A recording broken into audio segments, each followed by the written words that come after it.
Hey you guys, welcome back to The Power Project. I'm literally on the couch today with Elizabeth Jordan, founder of The Human Impact. And thanks for having me down here. This is awesome. I love that you came to meet us in Deep Ellum in Dallas, and then we got to just go a little south to the streets and spend time. Yeah, so the Human Impact is an organization that works with street ministry, street outreach, in a relational setting, building relationships, just from what I'm gathering from my one day today of hopping in with you guys. And so I reached out to you. I first heard about what you were doing by the video about Bonton Farms. And I thought that was incredible, and I showed it to my husband and my kids, and I thought, man, I need to interview someone from this organization. But this podcast is a girls only club. For good reason. Yeah, well, we need some clubs. There's enough guys. Like, there's enough guys, right? Like, nothing against you guys. I love you, but this is a girls club. So I found, I looked up the Human Impact, and I'm like, oh, so she's the founder of that. And I did what I do best, which is shoot you a message, fall right into your DMs over on Instagram. And you guys had outreach today, so I was able to come down and see your organization in action on the streets with the people that you talk to week in and week out. And it was beautiful, like it really was. And there's well-meaning people in the world that are trying to do good, but missing literally the human piece that I think you guys bring to the table. And every single person that was here today doing the outreach, had a genuine interest in the person they were speaking with, whether it was someone that they see every week or it was someone they had just met today.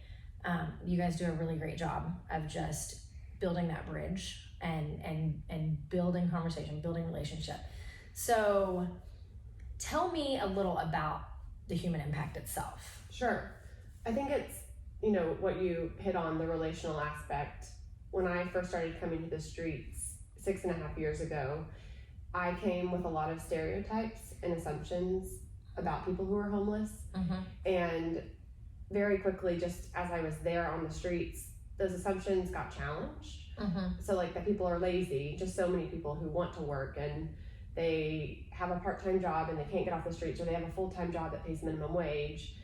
The idea that everyone was an addict, and just realizing there are some people who struggle with addiction, but that's by no means everybody. And so I had these assumptions that as I actually would humble myself and listen to people's real stories, what I started to realize is there are so many amazing people helping the homeless, food, shelter, there's a lot of services and programs, but what I kept hearing is that people were without these supportive long-term relationships that would be sort of like an anchor for them as they navigated a difficult system. And what I like to tell people is, like, think about the hardest place you've been in your life and then trying to get out of that space by yourself. And that's where so many people who are homeless find themselves, is they're in a really tough spot and then they're trying to get out of this place alone. And so our mission was born from this need that I saw, which is truly a mission of friendship. And you were with some staff members, but also some volunteers who come out with us every week. And so not only have the staff built these long-term supportive relationships, but we have volunteers who are invested in people and build long-term relationships. Like our friend Annalisa, who knows our friend Tony, who's homeless, and it was his birthday, but he doesn't really celebrate birthdays. This is his friend day? Friend day. So she made him some pecan pie and had everyone sign a card. And what I love is that it's the creativity of so many people coming alongside a group of people who can be forgotten or misunderstood, and to truly love them in a human way, like you were saying. Just celebrating simple things like a birthday. Yeah. Like I was there when you saying happy friend day to him. And even though he didn't, doesn't celebrate birthdays, he was really excited just to share that moment with you guys. And I think he had a little bit of a blush that happened. But that was the takeaway that I had today was your staff has relationships with the people that your volunteers do. And I feel like it's just a matter of saying, I see you, right? I see you, I know you, I recognize you as a human being. And I was blessed by some of the conversations that I had today. How did this all happen? How did this all evolve? How did it come to be in the first place? Yes. Well, it started when I lost my job. So I was working in the for-profit industry, and I was doing my dream job in the music and entertainment business, and I ended up unexpectedly losing that job. And I had been, or I guess I am still, although this work has worked it out of me some, but I'm type A, and I like to accomplish, and you got it. Yes. Do you know your Enneagram number? You're a 1. Okay. I'm a 1. So I'm a 3. Okay. Well, they're kind of similar. But yeah. In behaviors. Is it a good thing? Is it a curse? I don't know. Depends on the moment. Yes. Yes. And so, being in this place where I had lost my job, it was a place I never expected to be in. It was very humbling, and I didn't know how to get myself out of it. And I would say I had been really good at making plans, and so I was kind of in this empty space. And finally, after 6 months of being there, I actually asked God for the first time in my life. I asked him what his plans were for me. And I had truly never asked God. I'd never stopped to say, God, what are your plans for me? Which is funny because he made me. So you would think it might have crossed my mind before. I get it 100%. I mean, and how old were you when this happened? I was 27. Okay, you were 27. It took me until 34 to be like, what? Hey, maybe I'm not running something. Maybe he has a better plan, right? Yes. And I don't know, if he hadn't kind of stopped me dead in my tracks, I don't know that I would have asked that question. And so I came to him with open hands and really telling God, I'll do whatever you ask me to do. I just need some direction here. And the Lord spoke in different ways through some books I read, through some circumstances, and then specifically through this career coach that I had been working with. And he had asked me, and I think this is a really amazing exercise, but he had asked me to go back through my life and write down the moments, days, or weeks when I felt most like myself. And as we went through and talked about those, I talked about these mission trips to Peru I had taken. And basically he looked at me when I talked about these mission trips and said, you need to figure out how to do that here in Dallas. And as I sort of compared the two, in Peru, I felt like it didn't matter what I looked like or what clothes I had on, and I had grown up in a neighborhood where that mattered a lot. And on the streets of South Dallas, it was the same thing of I could just show up as me. And so when he said figure out how to do that in Dallas, some other things led me to the homeless. And I just noticed how they were similar in this way of I could really be myself. And so I ended up meeting with different people who were already in the nonprofit space here. I just wanted a job with one of them, and I ended up not getting some jobs I applied for, and I had told God I would consider doing something out of the box for him. And this man named Larry James had invited me to the streets because he was just handing out water bottles in July, which is super hot here. Right. So he had, which is and I always tell people, if you don't know what to do, if you don't know how to serve, put bottled water in your car and hand it out. Because it's really easy and really necessary. Yes. You know it's going to be something that someone can use. So I showed up that day, and I didn't have expectations of coming back. It was very far outside my comfort zone. And at the same time that day, kind of what I was talking about, something came alive in me. And going back to that experience with my coach, the guy that was coaching me, just understanding the Lord had put this in my heart. I just didn't know it. And so it didn't look like, oh, now I'm going to start an organization. It was truly just one step at a time of, okay, I'm going to keep showing up on Thursdays when he goes. And it kept growing in my heart. Instead of being sort of pulled away from it, I kept being pulled toward it. And the human impact came years later as I realized that it was going to need to be more than just me to really affect change. And we're very relationally driven, but we help people with all the practical steps as they want them. And so we help connect them to attorney resources, job resources, housing resources. And we have an amazing team now, 4 other staff members who work with me, and we can do so much more relationally, which is where it starts, but then practically as we walk that out with people. And I think so often, right, there's all the stigmas, all the stereotypes, and what people miss is the fact that they're looking for a hand up, right? Not a hand out. Like they're literally looking for someone to come alongside. There are people willing to put the work in, just lacking resources. And how long has the Human Impact been an organization? How long have you guys been formed? Almost 4 years, coming up this spring. Okay. So we've been acting as our own organization. But you've been doing outreach for what? Almost 7. 7. Okay, 7 years. What have you found? Because I have so many people that they can look at your point Z, or whatever point you want to put yourself out on the spectrum, right? They can look at it and they say, I want to do what you're doing. I love what you're doing. How did you get started? And I get asked this all the time about volunteering, mentoring, in whatever capacity I'm serving. What's your answer? What's your answer for someone that says, like, I want to do what you're doing, I don't know how to do it? Specifically with homeless, or just starting something that you feel called to? Either way, whatever you want to speak to there. I think when people ask me, or like think I'm far along this path, and as though it's been easy or was obvious, I just would say it's the complete opposite. And every 6 months I wanted to give up for a different reason. And so I never pictured starting an organization. I never pictured sitting across from you doing a podcast. But what I was trying to do, and what I would say to anyone, is that it really is about baby steps. And just taking that tiny next step forward. And I think for me, before this, I would get overwhelmed by the big problems in the world and think I can't impact those, and I don't know how to start.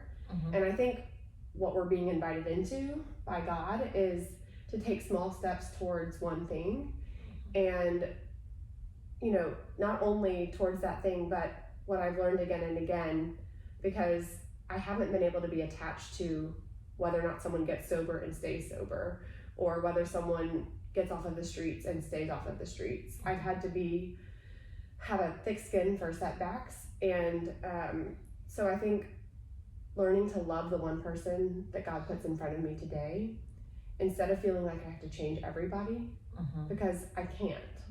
I can't even change that one person, but that faithfulness looks like loving that one person. And then what I think about is, if more of us were loving that one person, because it's easy to be frozen in what to do, but if more of us were taking that one baby step towards people who maybe have different needs than we do, that just think of the collective impact that we could have. Yeah, so there's so many things you're saying right now resonate so much with me, because what I kept hearing from God, and I was seeking here I am, God, I've said yes, what now, right? And I was an international studies major, and it was a grander scheme for me that I had in my head, right? And it was, I need mission trips to Africa, and which is great, and that has a mission of its own, right? But I just kept hearing, move your feet, serve where you are. And I thought, I don't know what that looks like, right? I didn't know that trafficking was happening, right in my backyard, literally all of our backyards. I didn't realize I think I read this morning that it's 26,000 people are homeless in Dallas. Does that sound right? I think that's probably high. Yeah. You mean maybe, so the official count for this year is 45, last year, 4,500. Okay, so the article I read this morning, I need to go fact check it. And maybe it was saying North Texas, or possibly. Or broader. Because we fall into that. Maybe it's combining Fort Worth with Dallas. So that whole the idea of there's so much work that can take place literally right here in our backyards. There are so many lives that you can impact. There are so many connections you can make. And whatever outreach you're in, whatever ministry you're in, it truly does begin with that relationship, that relational piece. I know the girls that I work with, we have lifelong relationships that we're going to be walking with. So on that, once you see, and once you get in, and once you realize how big of a problem this is right here in your hometown, because you grew up like right down the street from where you're doing outreach, right? How do you keep yourself from getting overwhelmed with the magnitude of that and saying like, I'm one person, I'm a team of 4 staff? How do you keep your just going daily and seeing like a light at the end of the tunnel? It's a good question. And I've actually been thinking about it recently, because wherever I started, you know, almost 7 years ago to where I am today. So we're at this point today where last year we co-invested in one home with Bonton Farms. And then maybe you saw the video with Matthew, who moved into a pallet home. Okay, pause for a sec. Yes. Tell us all about Bonton Farms and Matthew and what is happening there, because that is how I first learned about you, by watching that video, and a lot of my listeners and viewers don't know about what's happening. So can you tell us a little more about that? So we've been partnering with Bonton Farms for several years now, and they are at an urban farm in South Dallas in a neighborhood called Bonton. And Which I had never heard of before. Right, probably because there are a million small neighborhoods. And whenever I started going to the streets, I connected with the founder, Darren, and he had moved into Bonton and started learning that his neighbors were dying in their 40s and 50s, and they had these terminal diseases, and that their grandparents and parents had lived into their 80s and 90s. And so he started to ask why that was happening, and what he learned is that it was a food desert, so no grocery stores, and people had grown up on convenience store food. And so with his neighbors, they started a farm in just an empty lot next to his house that has grown into not only, I guess, maybe a few acres down the road, but also another 40 acres, 10 minutes southeast of here too. And they hire people from the community, and they have opened recently a market. And so anyway, it's all different kinds of jobs, sort of jobs that are internships as a place for people to start, and then jobs for people that are full-time and all of that. And so because they're relationally motivated, so even though they grow food, what they really say is we grow people. And because we're also relationally motivated, we aligned from a core values perspective. And so what we did with them, we now have 5 people working over at Bonton Farms, and we co-invested in a house that opened last year with them. And it's a single family home on the front and 2 efficiency apartments on the back. So our friend Jeanette, who had been working at the farm, she moved into one of the efficiencies. And then they got these 3 pallet homes. And for people who don't know what those are, which I didn't, it's basically like a single occupancy room. It's a small structure that is just to the side of their farm. And our friend Matthew was the first person to move in there. And that's probably the video you saw. Yes. It makes me cry every time I watch it. Like it's amazing. He's amazing. It's amazing. I love that man. So partnering there and finding, well, what I was going to say is, I guess what I'm saying is, when I look at the problem and it seems big, but then what I think about is that all those baby steps of the last almost 7 years, and then all the other people that have come alongside, because once again, I guess for some people it may just stay one person, but it's grown to be other people, and different people have brought their own expertise and gifts in the way they see things. And so we ended up getting to co-invest in this house, and then someone came to us last year wanting to invest in more housing for us. And there's a model outside of Austin called Community First Village, and basically that's a tiny home and RV community for the formerly homeless. 80% of the people that live there are formerly homeless, and 20% are people who have discerned a call to live missionally. And so it's people who never experienced homelessness living alongside people who've been homeless a long time. And it's one of the most beautiful places I've ever been. And Haley and I, she's worked with me for 3 years. We went 2.5 years ago, and we both came back and thought our big dream would be to do something like that in Dallas. And so I'm trying to get to the answer to your question. You're fine. It's a journey. Yes.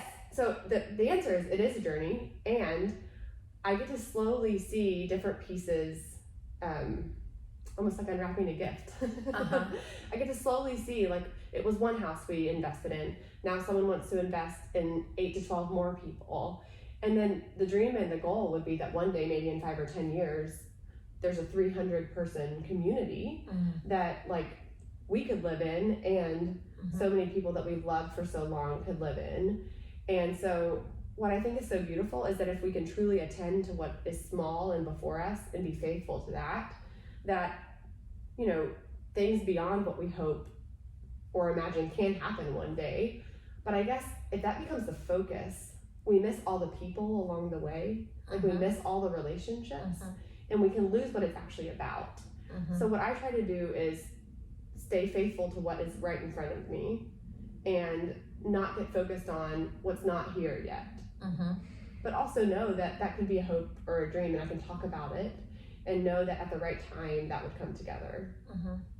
And I think it goes back to, because you have people, you know, purpose is a buzzword, but it's one of my favorite words, right? Like, because you don't have to go searching externally for purpose. Like, your purpose is within you, right? And I firmly believe it begins with obedience and servanthood. And that is the truest way that you fulfill whatever purpose it is that is your unique purpose. And it comes down to the baby steps, like you're saying. It comes down to that one person that is put in front of you. I have a mentor of mine that when I first became involved with the working with traffic survivors, it was a particularly difficult season because much like what you see, you know, they may be back on the street after, you know, they've gotten off the street. They may be back in the life after they've gotten out of the life. And I, coming from my place of privilege, I didn't realize going into it that was going to be part of the journey, right? I thought, oh my gosh, you have a community of people that love you and support you, and you know, you've been like taken out of this lifestyle. You'll never go back. Why would you, right? And that was my blind eyes, goggles on. That's how I saw the world. And so when we went through a period of multiple people like falling back into the cycle, I remember talking with a mentor, and I was like, what are we doing? Why? Like, why am I doing this? Why am I taking time away from my family, my kids? Why? If nothing changes here, right? And he said, it's not your job to save them. It's your job to be Jesus to them when they're put in front of you for whatever time you have. So who do you go to? What's your go-to? Because I have those people I know. What's your go-to in the particularly difficult seasons? Who do you go to have life spoken into you? What do you seek out? What is your exercise that carries you through that? Can I say one thing about what you just said? 100%. That I think is really profound, what you just said, which is that I think as Americans, because we're so outcome focused and, you know, the American dream and everyone can kind of achieve and we're achievement oriented, that we miss the beauty of the moment that each person had. And so like, even if they fall back into or choose that life again, that mattered, that time mattered, and it changed them. And just because they're back there, it doesn't mean that wasn't incredibly impactful, or we see it as, because they're back in that lifestyle, that maybe that is diminished. But what I'm trying to say is they carry that forward. And I believe that they're different for it. They've experienced maybe a love or an acceptance or who Christ is in a very tangible way that's not gone or lost just because they go back to something that we don't understand. Anyway, and so I guess maybe because I've had to work through that as people have relapsed or gone back out to the streets, and one thing my counselor that I go to has said is to not diminish the love that they experienced for that time, or that itself had value and meaning. I don't know if I'm explaining it well. No, perfectly, and that's what. Because my mentor said the same thing. Right. Like, he was like, whether they graduate and live a completely restored life, or they're back on the street, you know that moment's carried with them. Yes. Right. Yes. Regardless. Yes. And that's our hopes. That's our hopes, our prayers, our dreams. Like, and so same thing. Your counselor's telling you the same thing, that they're impacted and changed, even if it's not the outcome we hope for or want. And then, okay, your question was, who do I go to in tough times, or what do I do?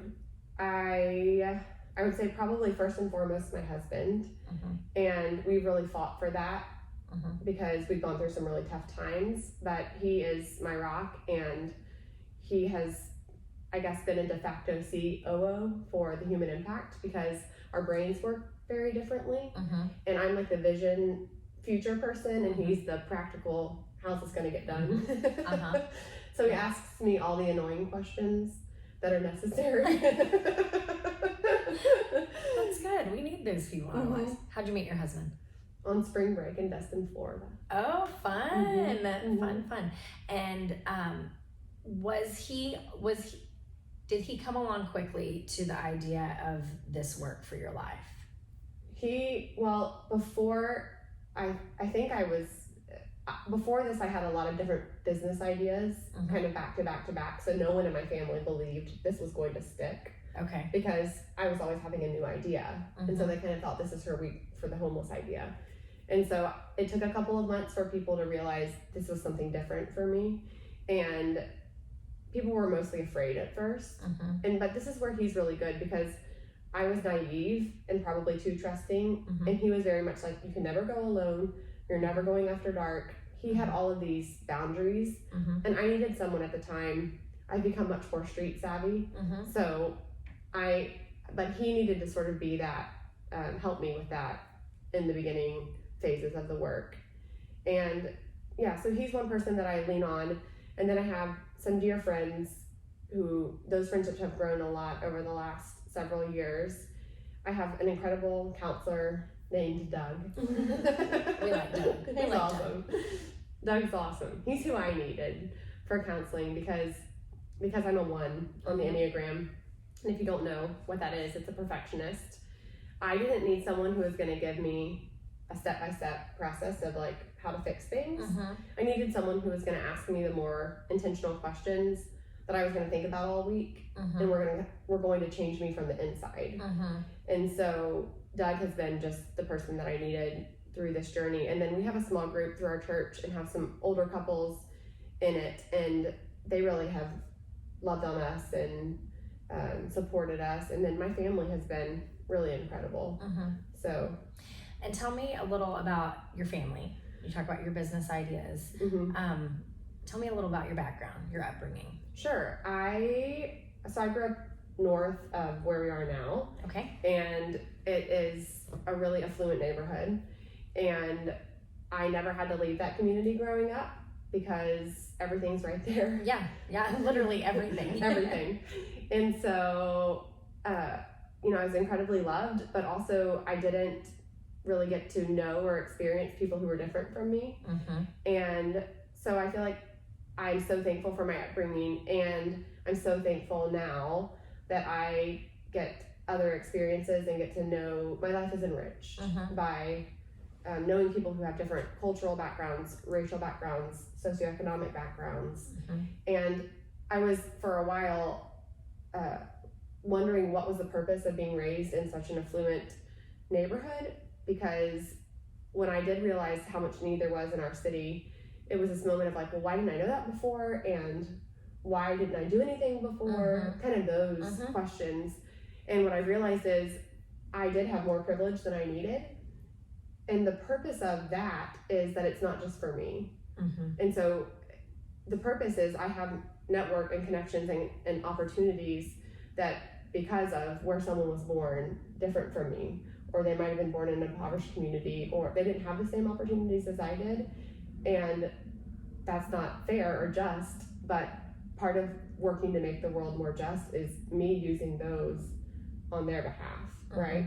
And so, I feel like I'm not doing a great job of explaining that either, but. No, you totally are. It's really it's almost like a survivor guilt mentality, yes, right? It is.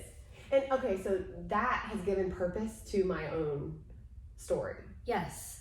It's like, before it was kind of like, I had too much. I'm confused. Why? And now I'm like, oh, this was for a purpose. I know an attorney, and my friend on the streets, they can't get an attorney for free to expunge their felony.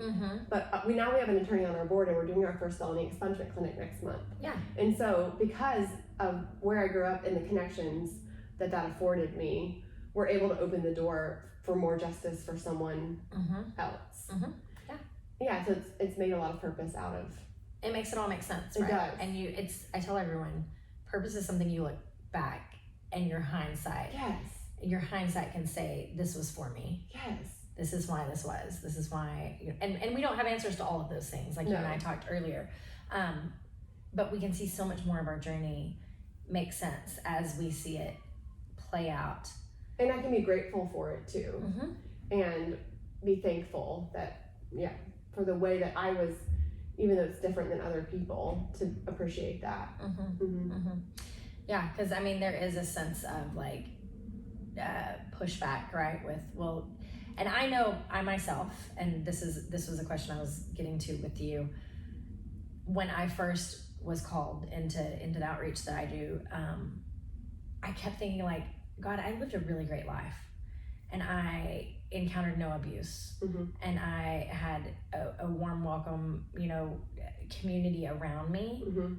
How can I possibly empathize truly, with the women that I'm working with? And that was something I struggled with so deeply in the beginning, because a lot of people, have something from their past that leads them into the cause that they end up working with. Did you go through that? Did you go through like, how do I resonate? How do I talk? How do I communicate, right? Did you go through that, and what did you do to go through that? For sure. I would say it took 6 months before I felt like someone really had open arms for me, because I was an outsider, and it's a mostly Black community, and it's mostly men who are in their 40s, 50s, and 60s, and I was a young white woman, and that was out of place. And unfortunately, the reverse is true. If there's a Black man in my community, that's out of place. And so there's still this sort of racial division that happens in our city, and I was in this place where it didn't make sense why I was there. And so I think there was skepticism for people, and also people were wondering, was I just trying to come fix them?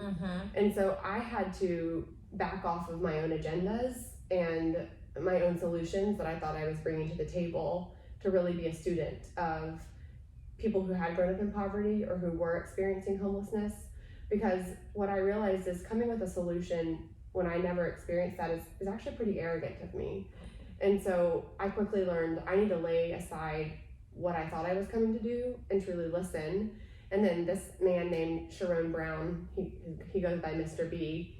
I feel like he was the first person who really opened his arms to me and really saw me and realized she doesn't know what she's doing, but I'm gonna love her anyway. And it's so funny, because it's almost like the reverse of what I thought was gonna happen happened, where I thought I was going to help, and instead the community slowly started to embrace and love me. And what God did is use them to heal me and teach me to love myself, because they accepted me just for who I was, something that I was talking about earlier. And so the first couple of years, I really felt like, people were like, I can't believe you do that. I can't believe you hang out with homeless people. And I was kind of like, but it's for me. Yeah. Like, the Lord is healing me and changing me. And anyway, I almost feel like that had to happen before I could begin to be effective, because everything that we have done has come from listening. There's this one, I had a great idea, I thought, early on. I saw the neighborhood was covered with trash, and so I thought, I'll organize some volunteers, and we're gonna go pick up the trash, and we're gonna have the homeless pick up the trash with us, because they're gonna wanna take ownership for their community, and right, I was putting all these narratives on them. And we got out that Saturday, and it was a lot of great volunteers, and only like 2 people who were homeless came with us to pick up trash. And so I was analyzing it after, being like, well, that didn't work. And apparently they didn't want to clean up trash with us.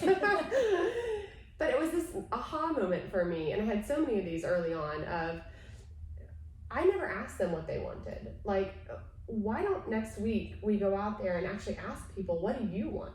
If we're gonna bring people down on a Saturday, what would you need? And the thing we heard the most was haircuts. And so for years now, we've done this thing called Street Side Salon, which is haircuts for people experiencing homelessness outside.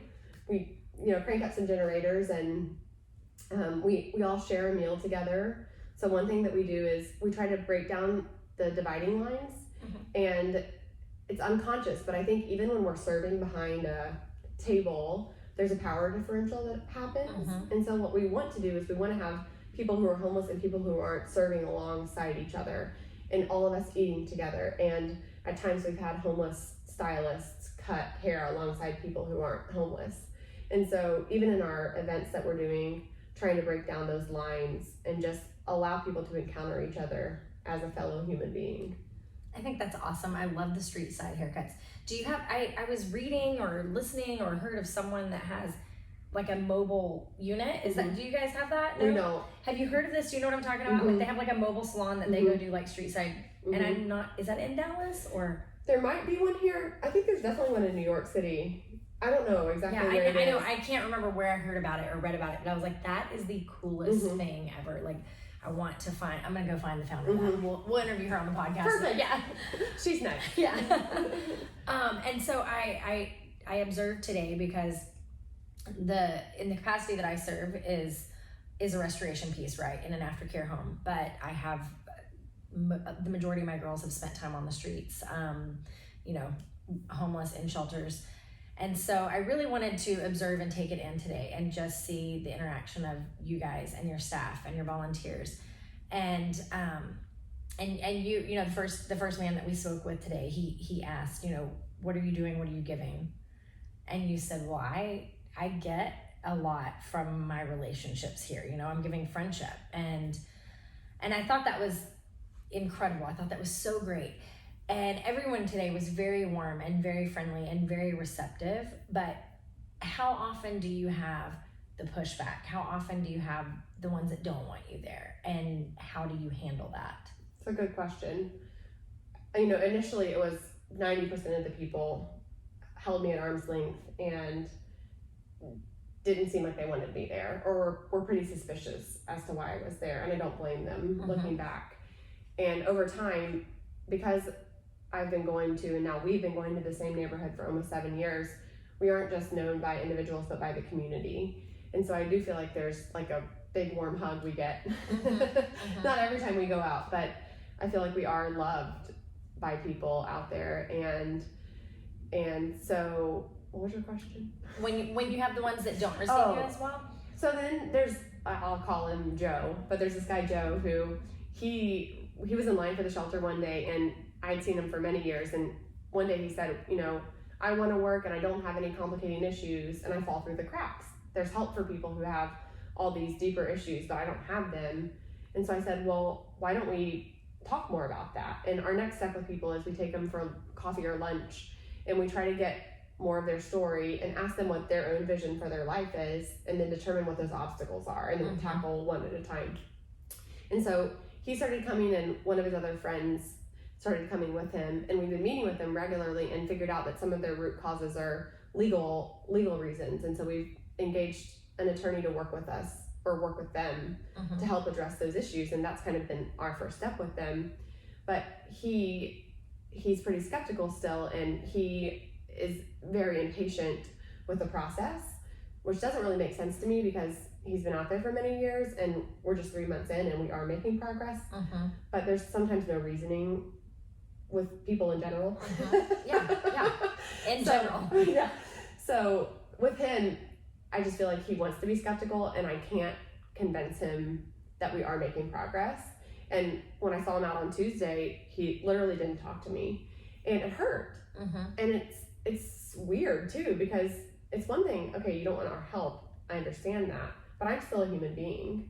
Like, I'm a person, and I actually care about you, and we are friends. I mean, you might want to cut me out now, but it was a weird moment of like, you are rejecting the help, but you're also rejecting me.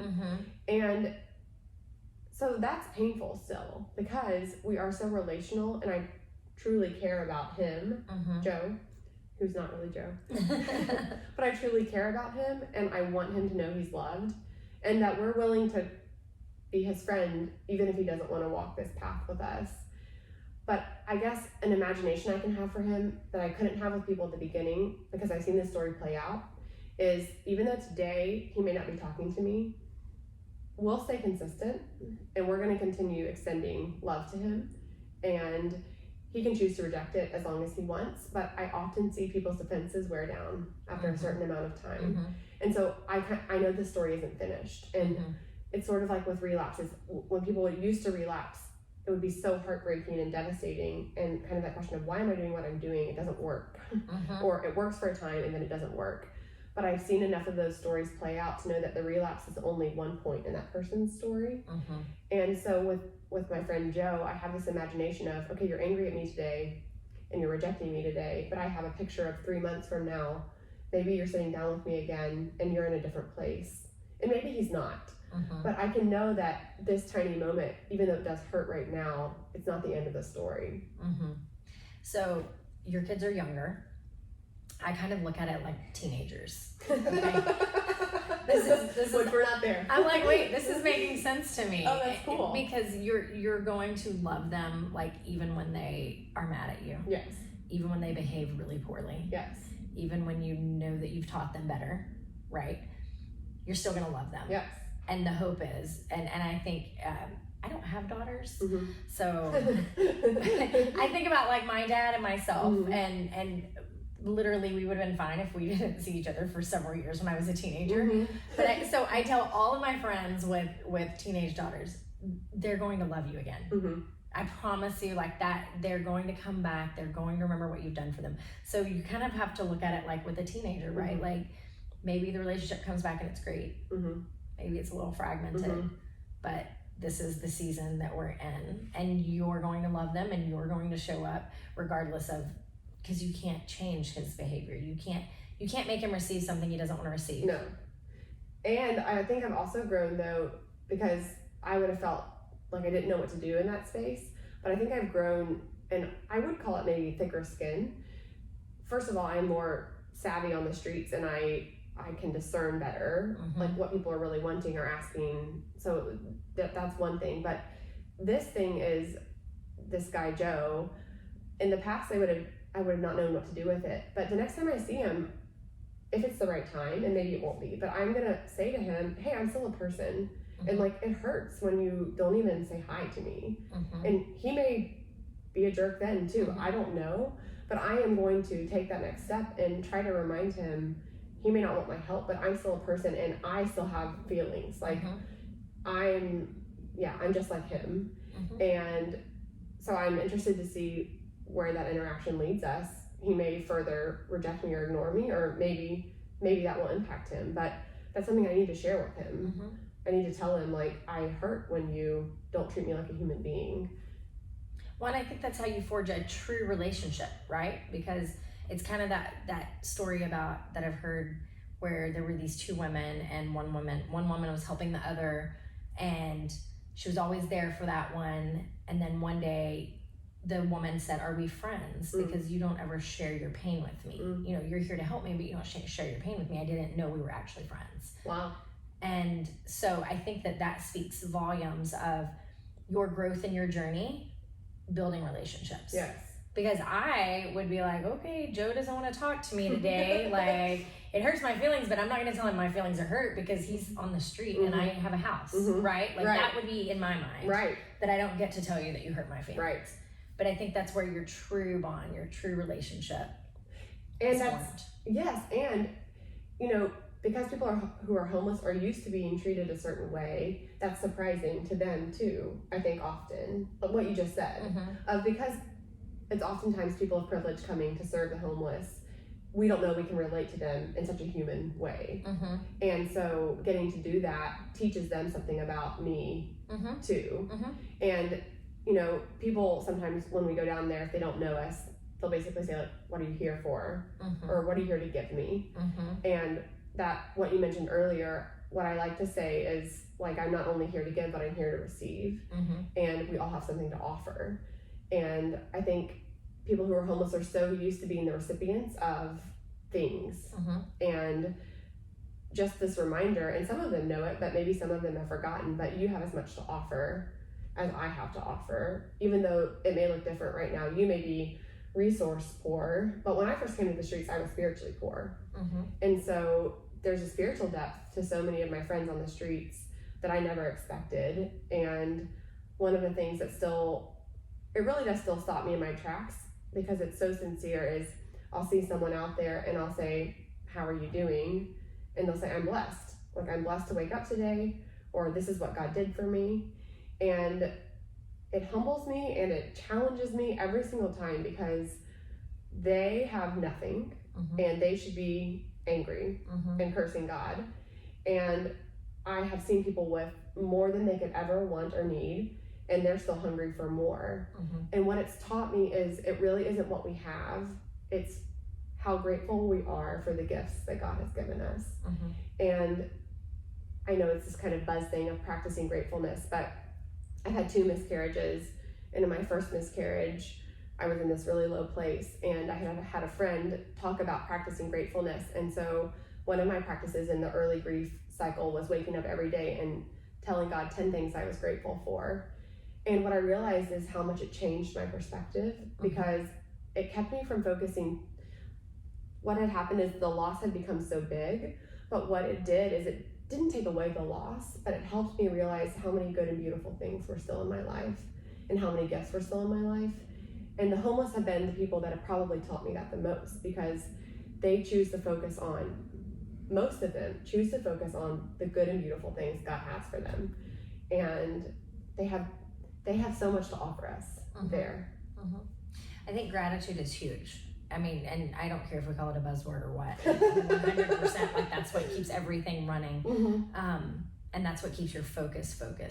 And I thought, I heard you today share with one of the men, you know, he asked what you needed from him, and you shared with him about your miscarriage. And I thought, wow, like that is, you're in true relation, right? And we talk about, you know, we love, like God's love is both horizontal and vertical. And I watched you share with him about your miscarriage, and him, you know, offer to pray with you. And that was a really great depiction of how you're loving horizontally, but how you're also being loved horizontally. Like it was huge. I didn't expect it. It was very unexpected. And people knew about your kids. You know, they asked about your kids and how old they were. So do you bring your family in? Do your husband and your kids come with you? Yeah.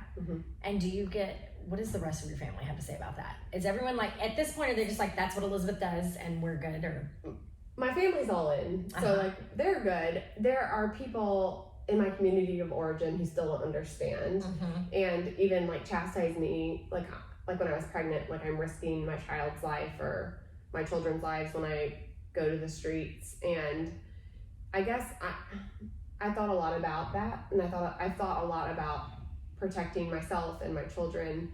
And when I was pregnant with our son, so our first child, when I was pregnant with him, I guess it was 5 years ago, because he's 4.5, I felt an incredibly new weight and sense of responsibility. And I did have to weigh, am I still willing to take the risks that I'm taking, knowing that I'm in charge of this life? And it wasn't an easy choice, like, meaning I really wrestled with it. And where I landed was, first of all, I'm more alive than I've ever been. And so he's gonna get a mom who's like fully living, and that's worth a lot. But then second is, I want our children, we want our family to be in close proximity with people who are different from us, who have different needs, who have different stories. And so I'm willing for us to take that risk. And it's a very guarded risk, meaning what I'm saying is we're being smart about how we're doing that, but I'm willing to do that because there's so much life. And I had been risk averse before, but I think one of the ways that Satan keeps us bound is by keeping us afraid from, we only think of the negatives that could come with a risk, and we miss how much life is on the other side too.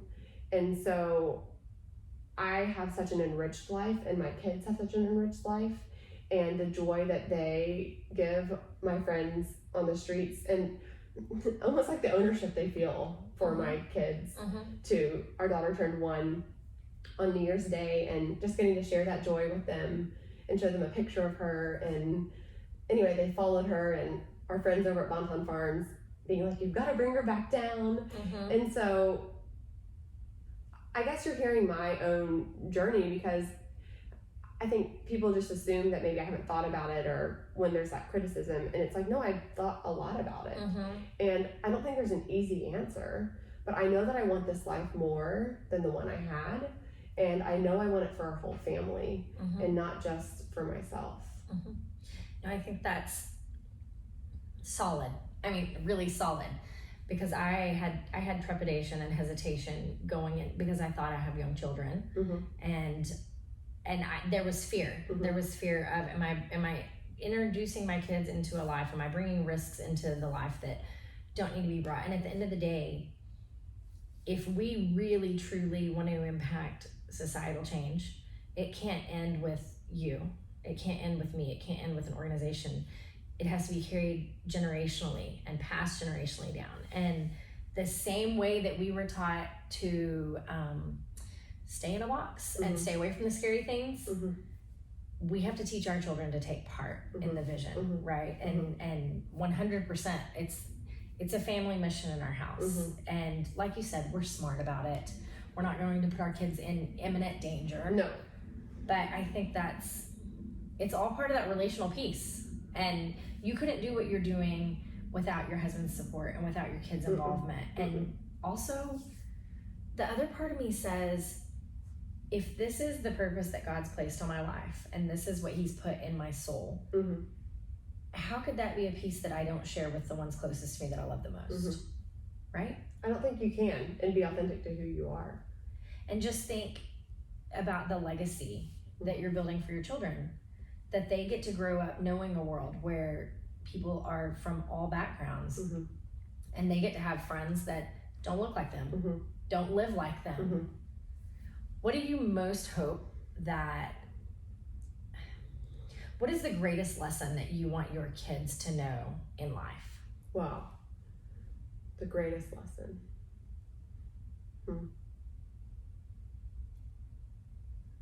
I don't know how to answer it.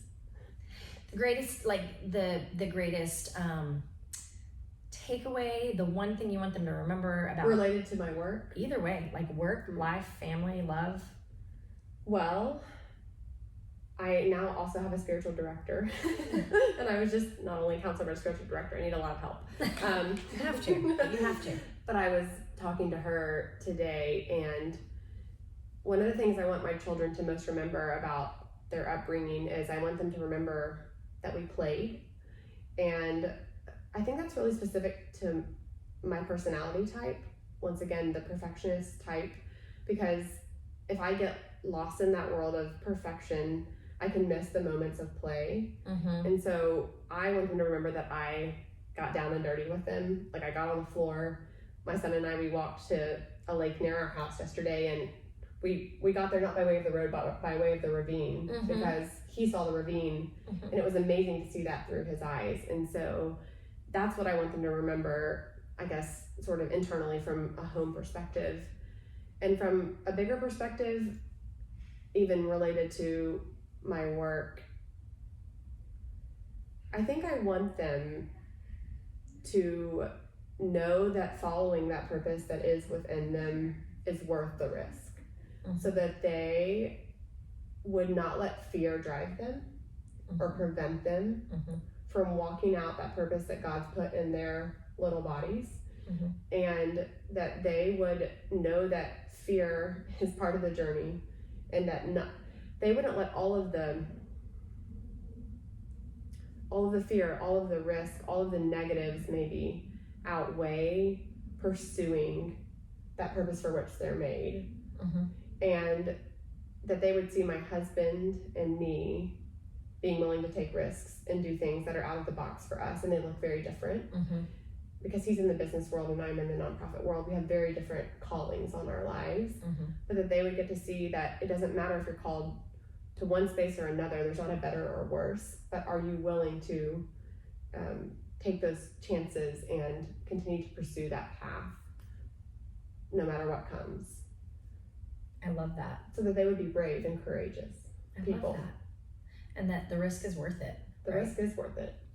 I love that. And that that wouldn't just be something that they have to do at 25 and it's like ripping a Band-Aid off, but that they would have over time taken small risks that we would have given them the space to do that within our home and to learn and to fail and to grow, so that by the time that there's that big risk to take of a new job that takes you away, or going to the streets, or whatever that risk is for them, that it would not be as scary maybe, because they would have been learning what that process looks like.